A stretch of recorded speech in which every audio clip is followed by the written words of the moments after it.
Well, newly released travel data suggests Canadians are still staying away from the U.S., with Donald Trump's trade war leaving many of them making alternative travel plans. Across Canada, a quiet shift in travel habits has been unfolding, reshaping the relationship with the United States in ways that few policy speeches ever could.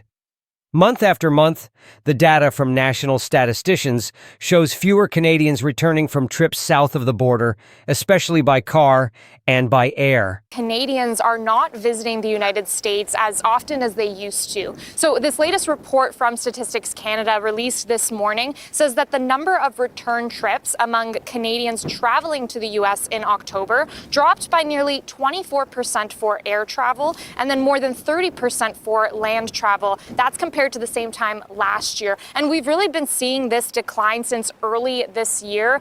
This, of course, tied to the souring relationship with the United States because U.S. President Donald Trump launched a trade war, has also been referring to Canada as the 51st state, which has really left a bad taste in people's mouths. Roughly 1.4 million Canadians came back from the United States by road, a drop of around one-third compared with 1 year earlier, while air returns fell by close to one quarter in the same period.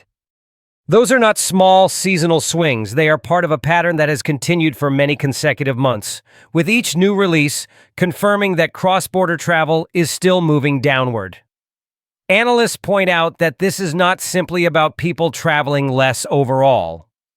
Canadians are still taking vacations and business trips, but they are redirecting those journeys to other parts of the world and to their own backyard. Heard from Canadians who are boycotting travel to the U.S., and that's really costing the United States. When we look at a recent U.S. Travel Association report, it estimates this year America will see a 6.3% drop in international visits. Trips to overseas destinations have risen, and a larger share of all Canadian travel abroad now goes to Europe, Asia, and the Caribbean instead of the neighboring United States. When people talk about boycotts, they often imagine organized campaigns, petitions, and slogans. What is happening here looks very different. There is no central organizer and no single formal movement. Instead, households are making their own choices, one holiday at a time, and together those choices form something that behaves like a grassroots economic protest. Inbound international tourism is not simply a nice to have for the U.S. economy. It's a meaningful export of services, it's a driver of jobs, and a contributor to the trade balance. Many travelers say they still like classic American destinations, yet they feel less comfortable crossing the border or less inclined to support an administration whose trade and immigration policies they oppose. Public opinion research backs this up. Surveys of Canadian travelers show that government policy in Washington has become a major factor in destination decisions. In one widely cited study, well over half of respondents said that recent actions by the United States government made them less interested in visiting. 1.4 million Canadians made return trips from the U.S. by car in October. That's a drop of more than 30% from the same time last year. And the number of Canadians making return trips by air from the U.S. last month was about 437,000. That's down nearly 24% from a year ago. For many people, travel has become a way of expressing values. Choosing a destination is not just about beaches, shopping, or theme parks. It is also about where they feel respected and safe.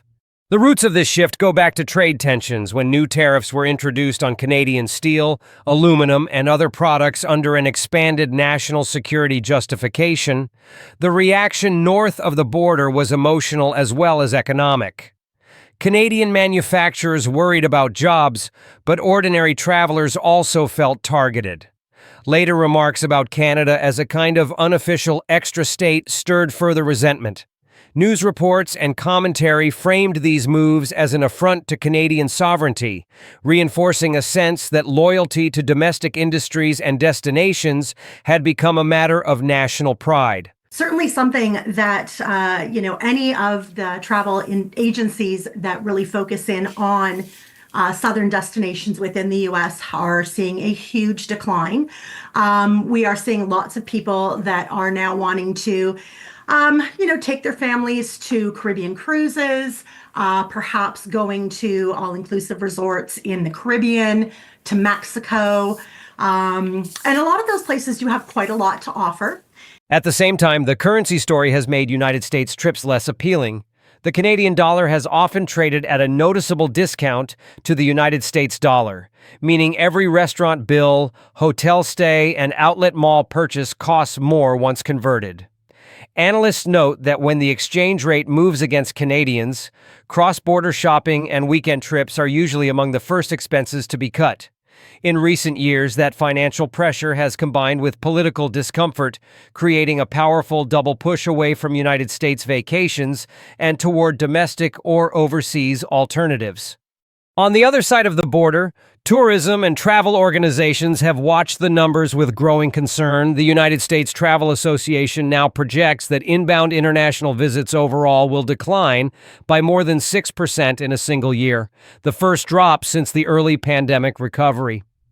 Economic modeling suggests that this fall in visitors could translate into a loss of billions of dollars in spending and thousands of jobs in sectors like accommodation, food service, retail, and entertainment. Some independent research firms estimate that, when combined with earlier years of weaker growth, policies associated with the current administration could cost the tourism industry tens of billions of dollars in total. Within those broader figures, Canada stands out because of its geographic closeness and its long tradition of frequent short trips. Border cities such as Buffalo, Detroit, and Seattle have historically relied on Canadian day trippers to fill restaurants, sporting events, and shopping centers. When a significant share of those visitors decide to stay away, the effect is immediate. Local news reports from these regions describe hotel managers cutting shifts, retailers trimming hours, and tourism boards increasing promotional budgets targeted specifically at Canadians, often with special discounts, tax-free shopping days, or currency matching programs. Yet the incentives have not fully reversed the trend. A recurring theme in interviews with Canadian travelers is that no amount of discounting can easily overcome a sense of unease about border experiences. Stories circulate on social media about long waits, tough questioning, or anxiety over changes to visa and entry rules. New policies, such as additional fees on certain visa categories and proposals for higher security deposits, for some visitors create an image of a destination that is becoming more complicated and expensive to enter, even if many of those rules do not apply directly to Canadians.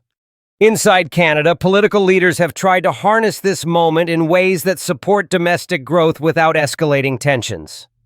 The current federal government has framed the drop in United States travel as an opportunity to strengthen national resilience. Public messaging stresses that when Canadians choose local destinations, they help fund infrastructure, preserve cultural institutions, and support small businesses in every province.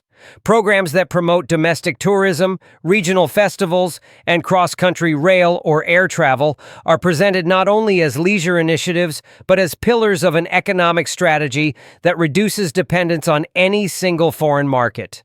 The numbers suggest that this strategy is gaining traction.